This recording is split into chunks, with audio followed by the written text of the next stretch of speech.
நம்ம விழுப்புரத்துலேருந்து வந்திருக்கக்கூடிய doctor J Viswanathan அவர்களே, ஐயா அவர்களை வருக வருக என வரவேற்கிறோம். அவருடைய கருத்துக்களை நம்மளுக்கு ஷேர் பண்ணுவாங்க. வாங்கய்யா, வாங்க. இந்த கருத்தரங்கத்துக்கு என்னை வரவழைத்து வாய்ப்பு கொடுத்த கவிதா சக்திவேல் மற்றும் ஈஸ்வரி சகோதரி அவர்களுக்கு எனது முதற்கண் நன்றியை தெரிவித்துக்கொண்டு, Vishwam charitable trust and international Hindu temples and spiritual astrologers welfare trust, Viluppuram, doctor J Viswanathan, விழுப்புரத்திலிருந்து வந்திருக்கிறேன். நான் ஒரு 7 இன்டர்நேஷ்னல் கான்ஃபரன்ஸ் நடத்திருக்கிறேன். இது வந்து பார்த்திங்கன்னா ஒரு 4 நம்ம தமிழ்நாடு ஸ்டேட்டில் நடத்திருக்கேன், 1 பாண்டிச்சேரியில், 2 தெலுங்கானா ஸ்டேட்டில் நடத்திருக்கிறேன்.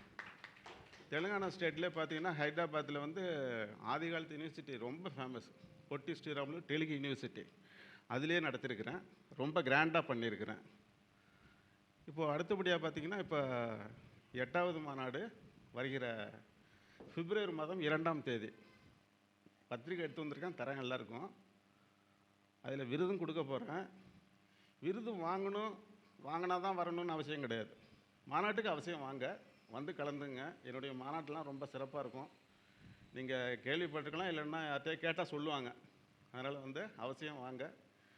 இந்த 8வது மாநாடு எங்கேன்னு கேட்டிங்கன்னா, விழுப்புரம் பக்கம் திவ்ய தேசம் 108 திவ்ய தேசத்தில் 1 திருக்கோவிலூர் உலகளந்த பெருமாள், ஹிஸ்ட்ரியில் கேள்விப்பட்டிருப்பீங்க, அங்கே தான் நடத்துகிறேன். எடுத்ததுமே பார்த்தீங்கன்னா ஃபஸ்ட்டு லக்ஷ்மி நரசிம்மர், அடியனுடைய குலதெய்வம் அவர் தான். அவருடைய உபாசகர் நான். அடியன் வைணவத்தில் ஜிஎஸ் சுவாமிகள்கிட்ட பஞ்சசம்ஸ்காரம் சங்கச்சக்கரம் முத்திரை வாங்கியிருக்கிறேன், பாகவத நிலையில் இருக்கிறேன். இப்போ பார்த்திங்கன்னா எடுத்ததும் லக்ஷ்மி நரசிம்மருக்கு மகா சுதர்சன ஹோமம்னு நடத்துகிறேன். அந்த மாநாட்டில் ஃபஸ்ட்டு அதுதான் ரொம்ப கிராண்டாக பண்ணுறேன். காலையில் 7 மணி, திங்கக்கிழமை மணிக்கு அன்றைக்கி 2ஆம் தேதி பார்த்திங்கன்னா திங்கக்கிழமை மணிக்கு பிப்ரவரி மாதம் 7 மணிலேருந்து 9:30 மணி வரைக்கும் நடக்கும். 2.5 மணி நேரம் போடும். அதுக்கு பிறகு 9:30 மணிலேருந்து 10 மணி வரைக்கும் டீ டைம். 10 மணிக்கு திருக்கோவிலூர் ஜியரே எனக்கு உத்தரவு கொடுத்தா, அவருடைய ஆசி பெற்று அவரையே வர வச்சுட்டோம். அவரே வரார், ஒப்புதல் தந்துட்டார். அவர் லக்ஷ்மி நரசிம்மரை பற்றி ஆன்மீக ஒரு பேருரை ஆற்றுறார். அதுக்கு பிறகு ஆன்மீக சம்மந்தப்பட்ட விருதுகளை அவர் கையால் அவர் வழங்குறார். அதுக்கு பிறகு பார்த்திங்கனாக்கா நம்ம தங்கபாண்டியன் தலைமையேற்று நடத்துகிறாரு. அதில் ஜோதிட முன்னிலை தலைவர்கள்லாம் நிறைய பேர் வராங்க. அதெல்லாம் நான் இன்னும் இதில் நோட்டீஸில் போடல. இது நோட்டீஸாக இல்லை, ஃபஸ்ட்டு இன்ட்ரடக்ஷனுக்காக எல்லாருக்கும் கொண்டு வந்திருக்கேன். நோட்டீஸ் பத்திரிகைங்கிறது இனிமேல் தான் அடிக்க போகிறேன். அது எல்லார் கைக்கும் வரும். இப்போ அடுத்தது அதில் பார்த்திங்கன்னா பேசி முடித்த பிறகு ஜோதிட சம்மந்தப்பட்ட விருதுகளை முக்கிய ஜோதிட ஜாம்பவான்கள் வழங்குறாங்க. அதுக்கப்புறம் ஸ்பெஷல் லஞ்சு, அதுக்கப்புறம் ஓட் ஆஃப் தேங்க்ஸு, அப்படியே போயிடும் அது. அதனால் அனைவரும் எனது மாநாட்டுக்கு கலந்துக்குங்க. இது 8வது மாநாடு. One day conference.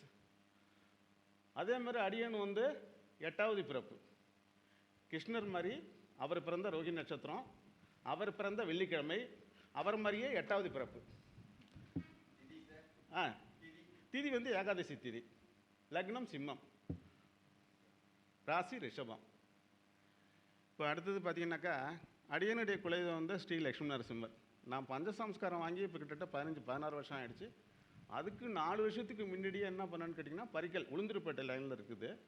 அங்கே அடியனை 3 பட்டாச்சாரியை வச்சுக்கிட்டு லக்ஷ்மி நரசிம்மர் சன்னிதியில் அவருடைய பிள்ளையா என்ன தத்து கொடுத்துட்டேன். அதுக்கு பிறகு தான் நான் இந்த ஜியர்கிட்டே சரணாகதி மகா நாராயணன்ட்ட அடைஞ்சது. எதுக்கு சொல்லணும்னா, ஒரு ஆன்மீக ரீதியாக நான் போயிட்டுருக்கிறேன். இப்போ ஜோதிடம்ங்கிறதே பார்த்திங்கனாக்கா ஆன்மீகத்தின் வித்து தான், வேதத்தின் வித்து தான், ஆன்மீகத்துலேருந்து தான் வருது. ஆமாம், எடுத்ததும் ஜோதிடம் வந்துடுறதில்ல. இது ஆகாயத்தில் அவங்க 18 சித்தர்கள் சூரியன் உள்பட ஏற்படுத்தி என்ன பண்ணாங்கன்னா, விநாயகர், முருகர், நாரதர் மூலியமாக பூமிக்கு இறக்குறாங்க. அப்படி வந்தது தான் நமக்கு கிடச்சிக்கிட்டு இருக்குது. இப்போ அடுத்தது பார்த்திங்கன்னா எனக்கு இந்த வாய்ப்பு கொடுத்தாங்க திருமதி கவிதா சக்திவேல். ஏன்னா எதாச்சும் நான் ஃபேஸ்புக்கில் பார்த்தேன். ஏன்னா அடியன் என்னன்னு கேட்டிங்கன்னா, அழகா விருந்தாளி, கூப்பிட்டாலும் சரி கூப்பிடாட்டினாலும் சரி, எனக்கு தெரிஞ்சிடுச்சுன்னா நான் யாராக இருந்தாலும் நான் போயிடுவேன். இல்லை ஒரு வார்த்தை சொன்னாலும் போயிடுவோம். எதுக்குன்னு கேட்டிங்கன்னா, அடியேன் பேசும்போது எப்போதுமே ஜோதிட குடும்ப நண்பர்கள், சகோதரிகள், நம்மளாம் நண்பர்கள், இப்படி தான் நான் எல்லாத்தையும் பேசிக்கிட்டு இருப்பேன். அதனால தான் எனக்கு நரசிம்மர் கூடயே இருந்து இந்த மாநாட்டில் இன்னொன்று என்னென்னு கேட்டிங்கன்னா, மாநாடு நடத்துகிறதோ இப்போ இந்த கருத்தரங்கம் நடத்துகிறதோ எல்லாம் ஒரு குரூப் வச்சுருப்பாங்க, அவங்களோட துணையோடு செய்கிறது. அடியேன் ஒருவனே ஒன் மேன் கமிஷன் தான். சிம்ம லக்னம் இல்லையா, நானே தனி ஒருவனாக இருந்து தான் இந்த மாநாடு எல்லாமே நான் நடத்துகிறேன். மாநாடு அடியேன் ஒருவனே நடத்துகிறேன். நீங்கள் மாநாட்டில் பார்த்தீங்கன்னா தெரியும் என்னுடைய சிறப்பு என்னங்கிறது. தனிமையில் நானே ஒன்றும் சொல்லிக்கூடாது. அடுத்தது என்னன்னு கேட்டிங்கனாக்கா, இந்த மாநாட்டுக்கு கருத்தரங்கத்துக்கு வந்தது எனக்கு கொஞ்சம் பெருமையாக இருக்குது.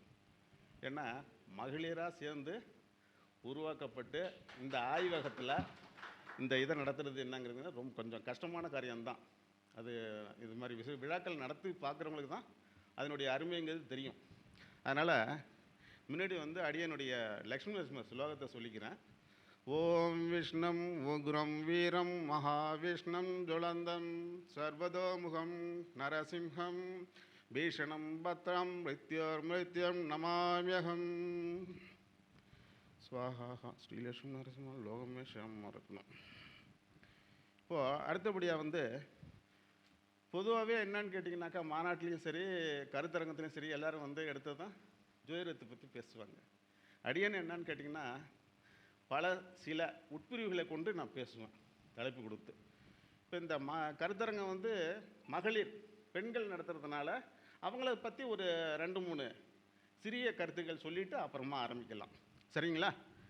தாயாக, மனைவியாக, சகோதரியாக நம்ம ஆண் வர்க்கத்தை அவங்க தான் காத்து அருள் புரியுறாங்க, தெரியுதுங்களா? அவங்க இல்லைன்னா ஒன்றும் கிடையாது. இதுக்கு ஒரு சிறப்பான கைத்தட்டுங்க, அவங்களுக்கு ஒரு வாழ்த்துக்கள். அடுத்தது பார்த்திங்கன்னா, இப்போது பெருமையாக பேசுவாங்க, இந்த சினிமாவில் கூட வந்திருக்கு, ஓங்கி அடித்தா 1.5 டன் வெயிட்டு அப்படின்னு சொல்லுவாங்க இல்லையா? அது ஓங்கி அடித்தா 1.5 டன் வெயிட்டுங்கிறது நம்ம ஆம்பளைக்கு தான். 1.5 டன் வெயிட்டுங்கிறது சும்மா காற்றுல ஊதுற மாதிரி. இந்த மகளிருக்கு இந்த பிரசவ வேதனை இருக்குது பாருங்கள், தாயினுடைய வயிற்றுலேருந்து கரு சிசு வெளியில் வருது இல்லையா, அப்போ அதனுடைய வலியினுடைய வேகம் என்னன்னு தெரியுமா? அம்மான்னு கத்துறாங்கள, அந்த வலியினுடைய வேகம் 11 டன் வெயிட்டு. 11 டன் வெயிட்டை அவங்க தாங்குறாங்க. இது இப்போ தான் 3 வருஷம் ஆகுது. நான் ஒரு இதுலேயும் சொல்லிகிட்டு இருக்கேன், இங்கேயும் சொல்லிடுறேன். இது இப்போ ஒரு ஆய்வகத்திலேயே ஆராய்ச்சி பண்ணி அந்த சூரியனுடைய ஒளி வேகம் பூமிக்கு வருதுன்னு சொல்கிறாங்களே இத்தனை நிமிஷத்தில், அதே மாதிரி அந்த வலியினுடைய வேகம்ங்கிறது பார்த்திங்கன்னா 11 டன் வெயிட்டுங்கிறாங்க. அப்படின்னா பார்த்துங்க அவங்க எந்த அளவுக்கு தாங்கிக்கிறாங்கன்னு பார்த்துங்க. இது எல்லாருக்குமே ஆகாது. அடுத்தது பார்த்திங்கனாக்கா, இப்போ விஞ்ஞான உலகமாக போயிடுச்சு, எல்லாம் ஸ்கேன் பண்ணுறாங்க. 1000-2000 கொடுத்து ஸ்கேன் பண்ணால் கூட என்ன சொல்கிறாங்க, அந்த சீக்ரெட் அவங்க கடைபிடிக்கிறாங்க. ஆண்னு சொல்லக்கூடாது, பெண்ணுன்னு சொல்லக்கூடாது, என்ன குழந்தை பிறக்குதுன்ட்டு. ரொம்ப ஈஸி, நீங்கள் ஸ்கேனு பண்ணோன்னா 1000-2000 செலவு பண்ண வேண்டாம், தெரியுதுங்களா? வீட்டில் ஒரு கர்ப்பிணி பெண்ணை தரையில் படுக்க சொல்லுங்கள், செம்ம தரையில் ஏஞ்சி உக்காந்து ஏந்திரிக்க சொல்லுங்கள். அவங்க கை ஊன்றாங்க பாருங்கள், கவனிக்கணும் நல்லா. வலது கை ஊனுனா ஆண் பிள்ளை பிறக்கும், இடது கை ஊனி ஏஞ்சாங்கன்னா பெண் பிள்ளை பிறக்கும். ரொம்ப சிம்பிள். என்னங்க, அப்படி தரையில் உட்காந்து படுத்தா தான் அவங்களுக்கு ஃப்ரீயாக இருக்கும், வலி கொஞ்சம் குறையும் பிரசவ காலத்தில். இப்போ வலிக்காமல் இருந்தால் அப்போ வலி அதிகமாகிடும். நடைமுறையில் இப்போ பார்த்திங்கன்னா, எங்கள் அண்ணிலாம் பார்த்திங்கன்னா 9 மாதத்துக்குலாம் அப்போ கொடைக்கல்லில் மாவு வச்சுருக்குறாங்க 9 மாதத்துக்கெல்லாம். இப்போ அது மாதிரி எந்த மகளிரும் இல்லை, எல்லாம் வழி எடுத்தவங்கள போயிட்டாங்க, என்ன பண்ணுறது? அதே மாதிரி பார்த்திங்கன்னா, நிறைய பெண்களுக்கு பார்த்திங்கன்னா திருமணம் ஆகி ஒரு சில ஆண்டுகளுக்கு பார்த்திங்கன்னா குழந்தையே பிறக்கிறதில்ல. அது வேறு ஒன்றுமே இல்லை, கர்ப்பப்பை சுத்தமில்லாத காரணம்தான். இதுக்கு என்ன பண்ணணும் அப்படின்னு கேட்டிங்கனாக்கா, ஆடாதுறை இலை இருக்கு இல்லையா, அதில் காம்பு அதில் நரம்புலாம் பிச்சுட்டு அந்த பிச்சு எடுக்கிறோம்ல இலை, அது ஒரு கைப்பிடி, 1/2 ஸ்பூன் மிளகு, 2த்தையும் கசக்கி வாயில் போட்டு மென்னுடணும்.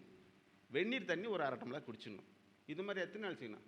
3 நாள் தான், ஒரு வேளை தான் குடிச்சிட்டிங்கன்னா கர்ப்பப்பையில் இருக்கிற கிருமிகள் அழுக்குகள் கம்ப்ளீட்டாக ரிமூவ் ஆகிடும், சுத்தமாகிடும்.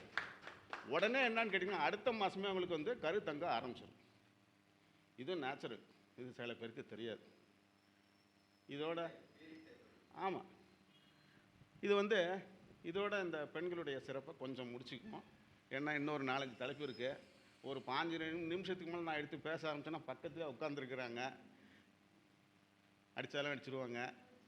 அதனால் வந்து இப்போ வந்து அடுத்தது வந்து ஆன்மீகத்துக்கு போவோம். ஆன்மீகத்தில் பார்த்தீங்கன்னா நம்ம பத்திரிகைலாம் அடிக்கிறோம் இல்லையா, இது எல்லாருக்குமே தெரியறதில்ல. நான் இப்போ சொல்கிறேன், இனிமேல் கடைபிடிங்க, எல்லாருக்கும் சொல்லுங்கள். நிகழும் மங்களகரமானான்னு அடிக்கிறாங்க. இந்த மங்களகரமானான்னு இருக்கு இல்லையா, அது எல்லா விசேஷத்துக்குமே அடிப்பாங்க. அதில் பார்த்தீங்கன்னா லா வந்து பெரிய லா போடுறாங்க. மகா தப்பு, தெரியாதனமாக போடுறாங்க. சின்ன லா தான் போடணும். பெரிய லா போட்டு மங்களன்னா அதுக்கு அர்த்தம் என்ன தெரியுமா? தமிழில் ஒப்பாரின்னு அர்த்தம். அடுத்தது முடிவுன்னு அர்த்தம். சரிதானா? இதை வந்து நம்ம சுப நிகழ்ச்சிக்கு போடலாமா? போடவே கூடாது. அதனால் சின்ன லா போடணும். இனிமேல் வந்து நீங்கள் வந்து விசேஷத்துக்கு எதுக்காக இருந்தாலும் மங்களகரமான அப்படின்னு அடிக்கும்போது லா வந்து சின்ன லா போடணும். எல்லாருக்கும் சொல்லுங்கள். நிறையா பேர் தப்பு பண்ணுறாங்க, தெரியாமல் பண்ணிக்கிட்டு இருக்காங்க. ஆமாம். அதே மாதிரி வீட்டில் வந்து நம்ம என்ன பண்ணுறோம்? காமாட்சி விளக்கு வச்சு ஏற்றுறோம். எல்லோரும் என்ன சொல்கிறாங்க? காமாட்சி விளக்குன்னு தான் சொல்கிறோம். மகாலட்சுமி விளக்குன்னு சொல்கிறதே கிடையாது. நீங்கள் மகாலட்சுமி விளக்குன்னு சொன்னால் தான் வீட்டில் வந்து மகாலட்சுமி அம்சம் வந்து இருக்கும், உங்களுக்கு செல்வ சிறப்பு பெருகும். தெரியுதுங்களா? என்ன உதாரணம் கேட்டிங்கன்னா, அந்த விளக்கில் பாருங்கள், காமாட்சி கிடையாது, 2 பக்கம் மகாலட்சுமி தான் இருக்கும். ஆமாம், விளக்கே மகாலட்சுமி தான். எப்பயோ யாரோ என்னமோ முன்னோர்கள் சொல்லிவிட்டாங்க தெரியாதனமா, அதை இன்னும் கடைபிடிச்சிட்டு இருக்காங்க. கடையில் போய் பர்ச்சேஸ் பண்ணால் கூட நீங்கள் என்ன பண்ணணும்? காமாட்சி விளக்குன்னு கேட்டுறாதீங்க, மகாலட்சுமி விளக்குன்னு கேளுங்க. அந்த கடைக்காரனையும் திருத்துங்க. சரிங்களா? மகாலட்சுமி விளக்குன்னு தான் சொல்லணும். நம்ம சாமிகிட்ட வைக்கிறது மகாலட்சுமி விளக்கு தான். மகாலட்சுமி விளக்கு தான் ஏற்றுறோம். அதுக்கு தான் நம்ம மகாலட்சுமி அம்சம் வீட்டுக்கு வர்றது. அடுத்தது பார்த்தீங்கன்னா, இப்போ நமக்கு ஒரு திஷ்டி வந்துடுது, திஷ்டியை கழிக்கணும், தோஷம் கழிக்கணும். நீங்கள் எங்கேயுமே போகாதீங்க, எங்கேயுமே போக வேண்டிய அவசியமே கிடையாது. இந்த 3 கண் உள்ளவங்கள என்ன பண்ணணும்? நம்ம சமூகாரம் பண்ணிடணும். பண்ணியாச்சுன்னா நம்மளுடைய தோஷம் நிவர்த்தி ஆகிடும். இதுக்காக நீங்கள் என்ன பண்ணணும்னா, வெளியில் போகும்போது ஒரு நற்காரியங்களுக்கு வெளியில் போகிறீங்க, நற்செயலுக்கு போகிறீங்க, ஏதோ ஒரு நல்ல காரியமாக இருக்குது, ஏதோ விசேஷத்துக்கு போகிறீங்க, உங்களுக்கு சில சமயத்தில் வந்து சூழ்நிலை சரியில்லைன்னா தேங்காய் இருக்கு இல்லையா, அதை விநாயகர் நினச்சிக்கிட்டு விநாயகரை வணங்கணும் போது நீங்கள் கோயிலுக்கு போக வேண்டிய அவசியமே இல்லை. வீட்டு வாசப்பிலேருந்து விநாயகர் நினச்சிக்கிட்டு ஓங்கி நல்லா சதுரிகா அடிச்சிருங்க. நல்லா சுக்கு நூறாக தெரிக்கணும். அந்த அளவுக்கு உங்கள் பலத்தை காமிக்கணும். சில பேர் அடிப்பாங்க, தேங்காய்க்கே வலிக்காது, உருண்டு ஓடும். அது தெரியுதுங்களா? அது மாதிரி இல்லை, நல்லா ஓங்கி அடிக்கணும், செதறணும். அந்த நேரமே அடுத்த நிமிஷமே என்னாச்சு, உங்களுக்கு எல்லா திஷ்டியும் போயிடும், எல்லா தடைகளும் போயிடும். நீங்கள் போகிற காரியம் வெற்றி உண்டாகும், ஜெயம் உண்டாகும். நிச்சயம் ஒருத்தரை செஞ்சு பாருங்கள். ஏதாவது ஒரு காரியத்துக்காக போகிறீங்க, கோர்ட்டு விஷயமா போனால் கூட சரி தான், அன்றைக்கி ஹியரிங் வந்து உங்களுக்கு அன்னையோட கம்ப்ளீட் ஆகிடும். நடைமுறையில் பார்த்தது சொல்கிறேன், அனுபவத்தால் நான் உங்கள்கிட்ட சொல்கிறேன். இந்த ஜோதிட இந்த ஃபீல்டில் வந்து எனக்கு 27 வருஷம் கம்ப்ளீட் ஆகிடுச்சு. 27 இயர்ஸ் கம்ப்ளீட்டட். அடுத்தது காலேஜில் வந்து 25 இயர்ஸ் கம்ப்ளீட்டு. சீனியர் லைப்ரரினாவாக ஒர்க் பண்ணேன். Sri Venkateswara college of engineering டெக்னாலஜிங்கிறது சென்னையில் 25 இயர்ஸ் ஒர்க் பண்ணிட்டேன், முடிஞ்சிருச்சு. இதில் 27 இயர்ஸ் ஆகிடுச்சு. அதனால் நான் சொல்கிறது வந்து கவனமாக கொஞ்சம் நோட் பண்ணி வச்சுங்க, உங்களுக்கு உபயோகம் ஆகும். அடுத்தது பார்த்திங்கனாக்கா, இது எப்படி என்னன்னு கேட்டிங்கன்னா, இந்த தேங்காய் உடைக்கிறது விநாயகருக்கு எப்படி பழக்கம் வந்தது அப்படின்னு கேட்டிங்கன்னா, ஒரு சின்ன கதை. விநாயகரை தேரில் வச்சு இழுத்துக்கிட்டு வராங்க. 4 வீதி வரும் இல்லையா, ஒரு வீதி டேர்னிங்கில் வரும்போது என்ன முக்குட்டுன்னு சொல்லுவாங்க, அந்த இடத்துல வரும்போது ஸ்டக் ஆகி தேர் நின்றுடுச்சு. என்னென்னோ பண்ணி பார்க்குறாங்க, பல மணி நேரம் ஆகிப்போச்சு, தேரை இழுக்க முடியல. அந்த நேரம் விநாயகர் வந்து தேரில் உட்காந்துட்டு யோசனை பண்ணிட்டு இருக்காரு. அப்போ கிராஸ் பண்ணுறாரு, யார்? நாரதர் கிராஸ் பண்ணுறாரு. அவரை கூப்பிட்றாரு விநாயகர், கண்ணில் பட்டுக்கிட்டார், கூப்பிட்றாரு. வந்ததான், நீ மேலே போய் சிவனை கையோட கூட்டுட்டு வா அப்படிங்கிறாரு. இவருக்கு ஒன்றும் புரியல, எதுக்குன்னு கேட்குறாரு. அவர் முக்கன்னு உடையவர், இங்கே சம்ஹாரம் பண்ணால் தான், நரபலி கொடுத்தா தான் நான் வந்து என் தேர் நவரும், இல்லைன்னா நவராது அப்படிங்கிறார். இவர் ரொம்ப யோசனை பண்ணுறாரு. போறியா இல்லையா அப்படின்னு ஒரு விரட்டுறாரு. அப்புறம் போயிடுறாரு, மேலே போய் சிவன்கிட்ட போய் நடந்ததை சொல்கிறார். அவர் என்ன பண்ணுறாரு, யோசனை டக்குன்னு பக்கத்தில் ஒரு தேங்காய் இருக்குது, எடுத்து கொடுத்துறாரு. இந்தா இதை எடுத்துகிட்டு போய் அவர்கிட்ட கொடு, உடைக்க சொல்லு, ஏன்னா இதுவும் முக்கன்னு தான், உடைச்சாச்சுனாக்கா தேர்னு வந்துடுங்கிறார். இவர் தேங்காய் எடுத்துகிட்டு வராரு. தேங்காய் எடுத்துகிட்டு வரும்போது அவருக்கு என்ன தெரிய போகுது, சிவன் எங்கே கூட வரதை தெரிய போகுது. அவர் ரொம்ப டென்ஷனாக விநாயகர், என்ன எங்கே அனுப்பிச்சா, எங்கே போயிட்டு எப்படி வர அப்படின்னு கேட்குறாரு. இல்லைங்க, நடந்ததெல்லாம் சொன்னேன், இந்த தேங்காய் கொடுத்தாங்க, அதை உடைக்க சொன்னாங்க, தேன் ஒன்று எங்கே நீயும் உன் கையால் விட்டா அப்படிங்கிற சதுர தேங்காய் ஓங்கி அடிக்கிறார். தேன் வந்து போயிட்டுருக்கு, போய் நிலைக்கு வந்துடுச்சு. அது எதுக்குன்னு கேட்டிங்கன்னா வெற்றிக்கு ஒரு அறிகுறி. ஆமாம். அதனால் நீங்கள் எல்லாருமே ரொம்ப சிம்பிள். இது எங்கே வெளியில் போனாலும் உங்களுக்கு ஒரு நல்ல செயல் செய்ய போகணும், இல்லை ஒரு பொண்ணு பார்க்க போகணும், இல்லை ஒரு மாப்பிள்ளை பார்க்க போகணும், இல்லை பிள்ளைய இதுக்கு நிச்சயதார்த்தம் பண்ண போகணும், பிள்ளைய பள்ளிக்கூடத்தை சேர்க்க போகணும், என்ன இருந்தாலும் கிளம்பும்போது நம்ம கையில் காசு பணம் இருந்தாலும் கொஞ்சம் பயம் இருக்கும் இல்லையா? அந்த பயம் நீங்கிவிடும். நீங்கள் சதி தேங்காய் உடச்சதுக்கு இந்த பயம் நீங்கிடும். போயிட்டு வர காரியமும் சக்ஸஸ் ஆகிடும்.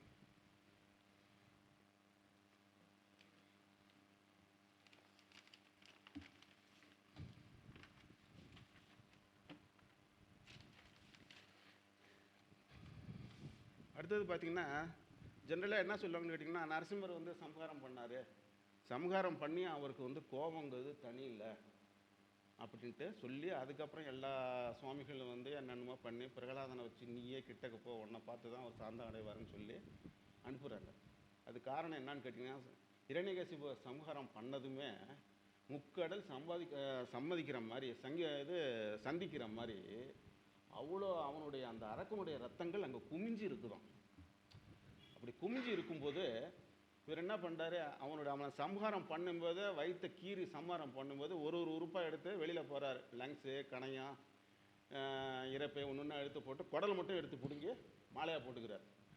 அப்படி மாலையாக போட்டுக்கிட்டு திரும்பும்போது பார்த்தா ரத்தத்தை பார்த்துறாரு. ரத்தத்தை பார்த்தா இவ்வளோ ரத்தமாக இருக்குது. பார்த்து அதில் குனிஞ்சு பார்த்தா இவருடைய முகம் அதில் பிரதிபலிக்குது. தண்ணியில் நம்ம முகம் பிரதிபலிக்குமா, அது பிரதிபலிக்குது. அவர் என்ன நினைக்கிறார், நானே பிரதானம், தேவதையிலே உயர்ந்த தேவதை வந்து நரசிம்மர் தான். அவர் என்ன பண்ணுறது, எனக்கு டென்ஷன் ஆகிறார். அவர் என்னங்க இது மாதிரி வந்து நம்மளோட இது இங்கே ஒன்று இருக்குது அப்படின்ட்டு அதில் தான் அவருக்கு ஆக்ரோஷம் ஆனது. அதுதான் மூல காரணமே. அதுக்கப்புறம் தான் அது பெரிய பெரிய கதை. அதை நம்ம இப்போ சிம்பிளாக நான் உங்கள்கிட்ட முடிச்சிடுறேன், வேறு ஒன்றும் இல்லை. இதிலே பார்த்தீங்கன்னா வைஷ்ணவத்தில் ஒரு பெரிய கதை என்னன்னு கேட்டிங்கன்னா, பெரிய பெரிய பெருமாள், பெரிய பெருமாள், பெருமாள் அப்படின்னு 3 பேர் இருக்காங்க. நீங்கள் கேள்விப்பட்டே இருக்க மாட்டீங்க.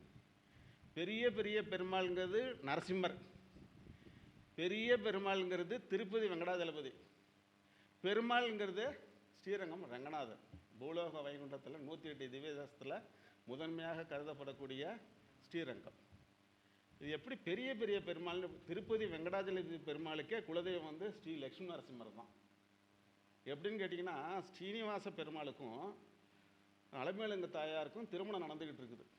திருமணம் நடக்கும்போது பார்த்திங்கன்னா, நம்ம சாதாரணமாக நம்ம வீட்டு திருமணம்னாலே எப்படி ஒரு 500 பேர் 1000 பேர் வந்துடுறாங்க, சொந்தக்காரங்க, நண்பர்கள், அலுவலக ஊழியர்கள், இப்படின்னு பல டிசைனில் வந்துடுறாங்க, ஊருக்காரங்க இப்படின்னு வந்துடுறாங்க. அப்படிங்கும்போது பகவானுக்கு எப்படி இருக்கும், ஞானிகள், ரிஷிகள், தேவர்கள், அரக்கர்கள் முறைகள்னு வந்துடுறாங்களாம். இப்படி வந்து ஒரு பக்கம் நிற்கும்போது பார்த்திங்கனாக்கா, அங்கே உணவு பண்டங்கள் வந்து பல வகையாக, பழங்கள் ஒரு பக்கம், உணவு பண்டங்கள் ஒரு பக்கம், தின்பண்டங்கள் ஒரு பக்கம், இப்படி இருக்குதான். அன்னைக்கு அக்னி பகவானே வந்து வெங்கடேச பெருமாள் திருமணத்துக்கு அவரே சமையல் பண்ணாராம். இப்போ நம்ம வீட்டில் என்ன பண்ணுறாங்க பெண்கள்லாம், ஸ்டவ்வை கொளுத்தினாலும் அடுப்பு எரியுது, தீயில் தான் பண்ணுறாங்க, அக்னியில் தான் செய்கிறாங்க. அக்னியில் செய்கிற உணவே இவ்வளோ சிறப்பாக இருந்துச்சுனாக்கா, அக்னி பகவானே வந்து செஞ்சால் எப்படி இருக்கும், அவ்வளோ சிறப்பாக நல்லா இருக்கும். இதெல்லாம் பார்த்துக்கிட்டு இருக்கும்போது நம்ம ரிஷிகள் ஞானிகளுக்கெல்லாம் வயிறு பசி எடுத்தது. இவங்க சொல்கிறாங்க நாரதரை கூப்பிட்டு, ஏன்னா அவர் தான் கொஞ்சம் கிட்டக்க நெருங்கி வெங்கடேச பெருமாள்கிட்ட பேசுகிறாள், தூதுவர் அவர் தான். அவர்கிட்ட போய் சுவாமி எங்களுக்கெல்லாம் பசிக்குது அப்படிங்கிறார். சரின்ட்டு இவர் போய் அப்படியா அப்படின்னு சொல்லிவிட்டு வெங்கடேச பெருமாள் காதில் போய் மணவரையில் உட்காந்துருக்கிற இடத்துல போய் இது மாதிரி எல்லாம் வந்து சாப்பிடணும்னு சொல்கிறாங்க அப்படின்னு சொல்கிறார். சரி அப்படியா, அப்படின்னா பெரிய பெரிய பெருமாளுக்கு வந்து நீ படைச்சிட்டு சாப்பாடு கொடுத்துரு அப்படிங்கிறார். அவருக்கு டக்குன்னு ஒன்றும் புரியல. என்ன சாமி பெரிய பெரிய பெருமாளுங்கிறீங்க, நீங்கள் தான் பெரிய பெரிய பெருமாளுங்கிறது கோபிலத்தில் நரசிம்மரை உட்காந்துருக்காரு பாரு, அவர் தான். நான் வந்து பெரிய பெருமாள் தான், பெருமாளுங்கிறது ரங்கநாத பெருமாள் அங்கே ஸ்ரீரங்கத்தில் அமர்ந்திருக்கார் அப்படின்னு சொல்கிறார். அதுக்கப்புறம் நாரதர் என்ன பண்ணுறார், இந்த உணவு பண்டங்களத்தில் வந்து தீர்த்தம் இது பண்ணிவிட்டு நரசிம்மரை ஸ்லோகம் சொன்னது. அவரை எப்படி திருப்பதியில் 7 மலைக்கு அவர் அதிபதியோ அங்கே இருக்காரோ, அதேமாதிரி அகோபிலத்தில் 7 மலை இருக்குது. நான் போயிட்டு வந்திருக்கேன். அவர் சம்ஹரித்த அந்த தூண் இன்றைக்கும் இருக்குது. ஆனால் அந்த இரண்யகசிபு அரண்மனை சுத்தமாக சிதறடைஞ்சு போய் மண்ணு முட்டு மாதிரி கல் முட்டு மாதிரி கிடக்குது. இந்த தூண் மட்டும் அப்படியே இருக்குது. பக்தி நான் அதுலேயும் இறங்கிட்டேன். அதாவது சம்ஹரிச்சுட்டு கீழே இறங்கி வராங்க. அந்த மலைக்கு அடியில் பார்த்தீங்கன்னா நம்ம குனிஞ்சு கொஞ்சம் தூரம் போகணும். அது நேச்சுரல். குனிஞ்சு போகும்போது மேலே ஃபால்ஸ் ரிவர் வந்து நம்ம மேலே நல்லா நம்ம குளிக்கிற மாதிரி நனைஞ்சு தான் நம்ம அந்தாண்ட போயாகணும். அந்தாண்ட போய் தான் அவரை வணங்கணும். அப்படி போகும்போது பார்த்தீங்கன்னாக்கா முன்னாடி குனிஞ்சு கொஞ்சம் அந்த ஹில்ஸ்லேயே அடியில் பார்த்தீங்கன்னா கொஞ்சம் குகை மாதிரி இருக்குது. உள்ளே போனீங்கன்னா கிட்டத்தட்ட 3 மீட்டர் விட்டம். அதில் ஃபுல்லாக தண்ணி இருக்குது. இந்த ஃபால்ஸ் தண்ணி அதுலேயும் போகுது. தாண்டி 1 மீட்டர் கேப்பில் இன்னொரு 3 மீட்டர் விட்டம் இருக்குது. அதில் பார்த்தீங்கன்னா அதுலேயும் தண்ணி இருக்குது. இந்த ஃபஸ்ட்டில் இருக்கிறதுல இந்த ஜென்மத்திலையும் இது 4வது யுகம். இன்னமும் சிகப்பு கலராகவே அந்த தண்ணி இருக்குது. அந்தாண்ட இதுலேருந்து தண்ணி ஓவர்ஃப்ளோ ஆகி அந்தாண்ட போகுது பாருங்கள். அந்த தண்ணி வெள்ளையாகவே இருக்குது. இது வந்து ரொம்ப அதான் பக்திங்கிறது. அதான் நான் என்ன பண்ணிட்டேன், நாங்கள் ஒரு டூர் போனோம். 3 டேஸ் ப்ரோக்ராம். அங்கே 9 நவ நரசிம்மர் இருக்கார். அப்படி போகும்போது பார்த்தீங்கன்னா நான் மட்டும் என்ன பண்ணேன்னா எல்லாத்துலேயுமே கொஞ்சம் துணிச்சல் இல்லாள். நான் அப்படியே குனிஞ்சு உள்ளே போக ஆரம்பித்தேன். எல்லாம் கூட வந்தாங்களா, சாமி நீங்கள் அங்கெல்லாம் போகக்கூடாதுங்க, அது நரசிம்மர் போயிட்டு வந்த இடம். நான் போவேங்க, அவருடைய குழந்தை நான் போவேன், என்ன ஒன்றும் செய்ய மாட்டார். நான் போய் இறங்கிட்டேன். அதுக்கு பேர் ரத்த குண்டம்னு பேர். அதாவது சம்ஹாரம் பண்ணிட்டு வந்து ஃபஸ்ட்டு அதில் வந்து கையெல்லாம் கழுவுறாருங்க. கையை நினச்சி கழுவுறாரு. கழுவிட்டு அந்தாண்ட போய் ஸ்நானம் பண்ணுறாரு. அது வெள்ளையாக இருக்குது. இதுலேயும் இறங்கினேன். கரெக்டாக முட்டி மேலே தொட வரைக்கும் இருக்குது தண்ணி ஆழம். அதே மாதிரி அதுலேயும் இருக்குது. இதுலேயும் நல்லா தண்ணியை போட்டு உடம்பு ஃபுல்லாக நினச்சிக்கிட்டேன். அதுலேயும் இப்போ நினச்சிக்கிட்டேன். ஏன்னா அடுத்து நம்ம எப்போ போகிறோமோ இந்த பாக்கியம் கிடைக்குமோ அப்படின்ட்டு அவருடைய இதை வந்து வாங்கிக்கிட்டு வந்து சேர்ந்துட்டேன்.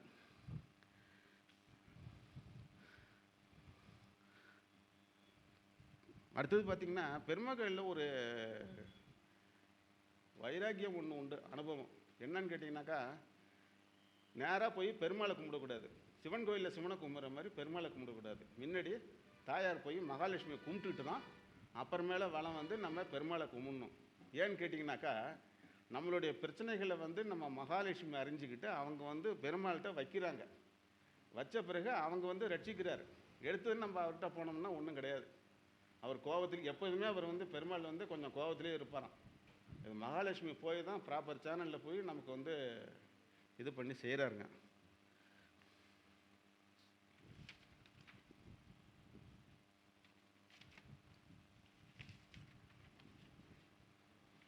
அப்புறம் இப்போ ஜோதிடத்துக்கு வந்துடுவாங்க. ஒரு 10 நிமிஷத்தில் முடிச்சிடுறோம். இப்போ ஜோதிடத்தில் பார்த்தீங்கன்னா எடுத்ததும் நீங்களே என்ன பண்ணுங்க, எந்த செயல் செஞ்சாலும் ஒருத்தவங்களும் பிறந்த நாள் தெரியும், அதாவது பிறந்த கிழமை தெரியும். அந்த ஹோரையில் நீங்கள் எந்த செயலாக இருந்தாலும் செய்யுங்க. ஜாதகம் பார்க்குறதுங்கிற அப்புறம் ஃபஸ்ட்டு வந்து ஹோரையை யூஸ் பண்ண கற்றுக்குங்க. நீங்கள் எந்த காரியம் பண்ணாலும் நீங்கள் பிறந்த ஹோரையில் அந்த செயலை செஞ்சிங்கன்னா உங்களுக்கு சக்ஸஸ் ஆகும். 10% சக்ஸஸ் ஆகும். அதை மனசில் வச்சுக்கங்க. ஆமாம், இல்லை பிறந்த நம்ம உங்கள் இன்றைக்கி இப்போ காலையில் வந்து திங்கக்கிழமை காலையில் 6லேருந்து 7 மணிக்குள்ள பிறந்தீங்கன்னா அன்றைக்கி வந்து என்ன ஹோரை? சந்திரன் ஹோரை. ஆனால் வந்து நீங்கள் ஒரு செயல் செய்ய போகும்போது மற்ற நாளில் போனால் கூட சரி, அந்த சந்திர ஹோரை டைம் பார்த்துக்குங்க. அந்த டயத்தில் அந்த செயலை செய்யுங்க, உங்களுக்கு சக்ஸஸ் கொடுக்கும்.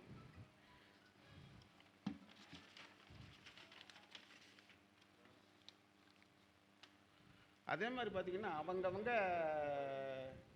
இருக்கிறது பகவானை வழிபடுறதுக்கு முன்னாடி என்னன்னு கேட்டிங்கன்னா, முன்னாடி சித்தர்கள் வழிபாடு முக்கியம். அப்படி சித்தர்கள் வழிபாடு முக்கியங்கும்போது என்ன பண்ணுங்கள், ஒருத்தவங்க நட்சத்திரத்துக்கும் ஒருத்தவங்க சித்தர்கள் இருக்காங்க. அதை யாருன்னு கண்டுபிடிச்சி நீங்கள் அந்த வழிபாடு செய்யுங்க. முக்கியம்.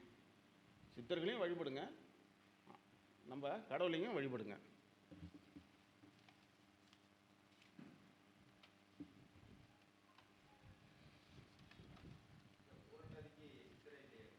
இருக்காங்க, நான் சொல்கிறேன். நான் லிஸ்ட்டு வச்சுருக்கேன். இல்லை எல்லாருக்கும் இருக்காங்க. வேணும்னா கேளுங்க, நான் சொல்கிறேன். அப்புறமேல வந்து நமக்கே உரிய செல்வாக்கு என்னன்னு கேட்டிங்கனாக்கா, இந்த நவக்கோள்களை நம்ம முறையாக கடைபிடிக்கிறது தான். இதை நம்ம அன்னன்னைக்கு கடைபிடிக்கலாம். ஈஸியான மெத்தட் இருக்குது. என்னன்னு கேட்குறீங்களா? இப்போது நம்ம வீட்டில் டாய்லெட் இருக்கு இல்லையா, அதை வந்து சுத்தமாக வச்சுக்கணும். சுத்தமாக வச்சுக்கணும்னா ராகு பகவானுக்கு இன்ட்ரெஸ்ட்டு. ராகுக்கு என்னன்னு கேட்டிங்கன்னா டாய்லெட் சுத்தமாக இருக்கணும். அடுத்தது வந்து சுக்கிரனுக்கு என்னன்னு கேட்டிங்கன்னா நம்ம டெய்லி குளிக்கணும். சில பேருக்கு ரொம்ப கஷ்டம். டெய்லி குளிச்சுட்டோன்னு வச்சுங்க, அதை கடைப்பிடிச்சிட்டோம்னா சுக்கிரனுக்கு நம்ம மேலே நல்ல அபிப்பிராயம் வந்துடும். அடுத்தது சனி பகவானுக்கு என்னன்னு கேட்டிங்கனாக்கா நம்ம வார்த்தையை விட்டுறக்கூடாது, பொறுமையை கடைப்பிடிக்கணும். பொறுமையை கடைப்பிடிச்சிட்டோம்னாக்கா அவர் நம்ம கூடயே சஞ்சரிச்சுக்கிட்டு இருப்பார். அடுத்தது பார்த்திங்கனாக்கா புதன். சில பேர் பார்த்திங்கன்னா விவசாயம் பண்ணுவாங்க, வீட்டில் பூச்செடி, அந்த செடி இந்த செடி காய்கறி செடிலாம் வைப்பாங்க. அவங்களுக்கெல்லாம் பார்த்திங்கன்னா அந்த புதன் வந்து கொஞ்சம் அருளை கொடுத்து கொண்டு இருப்பார். அடுத்தது கேது. கேதுக்கு வந்து என்னன்னு கேட்டிங்கன்னா நடைமுறையில் நீங்கள் தியானம் பண்ணணும். தியானத்தை மேற்கொண்டாலே கேது பகவானுடைய அருள் வந்து உங்களுக்கு நிச்சயம் கிடைக்கும். அதேமாதிரி செவ்வாய் என்னன்னு கேட்டிங்கனாக்கா உடற்பயிற்சி செய்தல். டெய்லி என்ன பண்ணணும், நம்ம ப்ராக்டிஸ் பண்ணணும். அடுத்தது குரு பகவானுக்கு பிரார்த்தனை செய்யணும் நம்ம. அடுத்தது சந்திரனுக்கு வந்து டெய்லி என்ன சொல்கிறாங்க, சாதாரணமாக ஒரு 3 லிட்டராவது தண்ணி குடிக்கணும் அப்படின்னு சொல்கிறாங்க இல்லையா? அது மாதிரி டெய்லி தண்ணி குடிச்சிட்டு இருந்தீங்கன்னாக்கா நல்லது. நான் வந்து 3 லிட்டர் இல்லை 5 லிட்டர் கூட தண்ணி குடிச்சிக்கிட்டு இருப்பேன், பச்சை தண்ணி. இது ஏன்னா சந்திரனுக்கு உள்ளது. சந்திரன் நமக்கு வந்து உச்சத்தில் இருக்கார், அதனால். அடுத்தது பார்த்திங்கன்னா சூரியன். அகம்பாவத்தை கட்டுப்படுத்துதல். நான் தானே சொல்லக்கூடாது. இதை தான் வைணவத்தில் நாங்கள்லாம் யூஸ் பண்ணுறது. நானே சொல்ல மாட்டோம். நான்கிற வார்த்தை எங்கள்கிட்ட இருக்காது. அடியேன்னு தான் சொல்லுவோம். அடியேன்னு சொல்லுவோம், நானே சொல்ல மாட்டோம். நான்னா ஒரு தலைகர்வம் பிடிச்ச மாதிரி அது ஒரு வார்த்தை. அதனால் அதை கடைபிடிக்கக்கூடாது. இது முடிஞ்சிச்சு.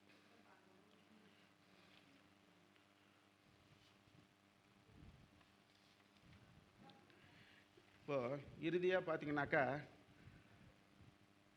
இந்த ஒரு இதை மட்டும் சொல்லிவிட்டு நான் முடிச்சுக்கிறேன்.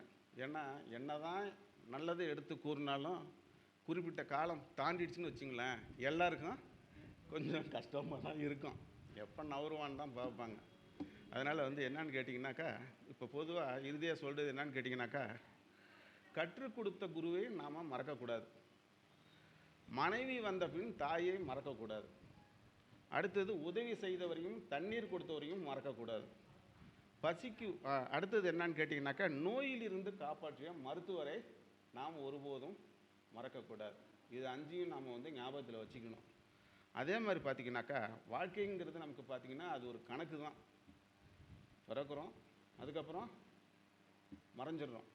அந்த வாழ்நாளில் ஒரு 4 நல்வழிகள் மட்டும் நம்ம கடைபிடிக்கணும்.